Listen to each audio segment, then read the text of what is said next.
Hello Catholic Diocese of Columbus. We are anonymous. It is now 2013.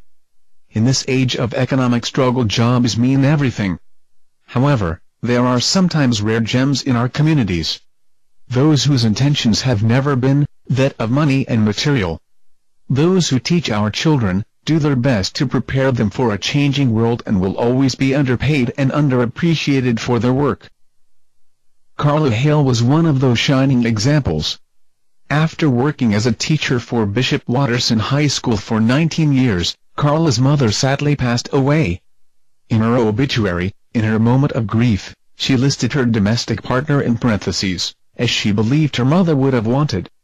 A parent, upon seeing the obituary, reported it to the school, and Miss Hale was soon fired.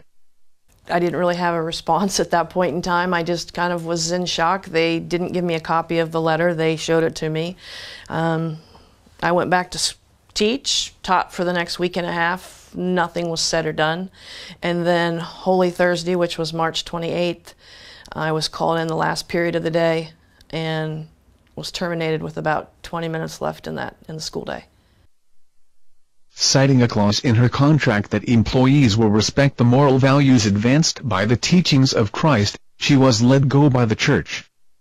Soon after, students and alumni alike became outraged and publicly poured out their support through protests and their own online activism.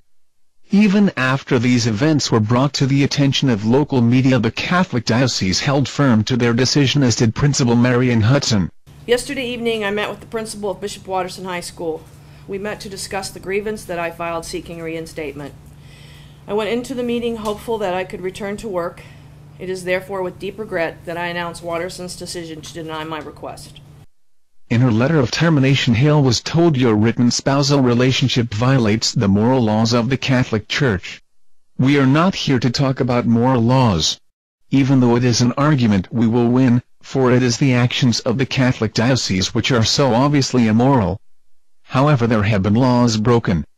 While the state of Ohio does not have its own legislation on sexual orientation discrimination, the city of Columbus carries its own laws with an anti-discrimination ordinance that protects all individuals from discrimination. And as students protest on their own time, they and all Bishop Watterson staff are forbidden to even speak of the issue at school.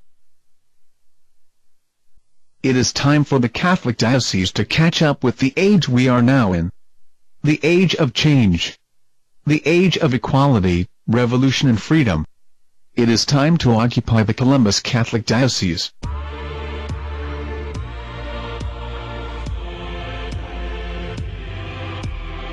Friday, May 3rd at 4 p.m. we urge all peoples in the LGBT communities and beyond to stand with us at the Diocese and demand the reinstatement of Carla Hale. Join us at 197 East Gay Street, Columbus, Ohio, and fight for what is right. Let us band together and show the Church that it is in their best interest to do the right thing before our hand is forced to take another direction. We are anonymous. United as one. Divided by zero. Expect us.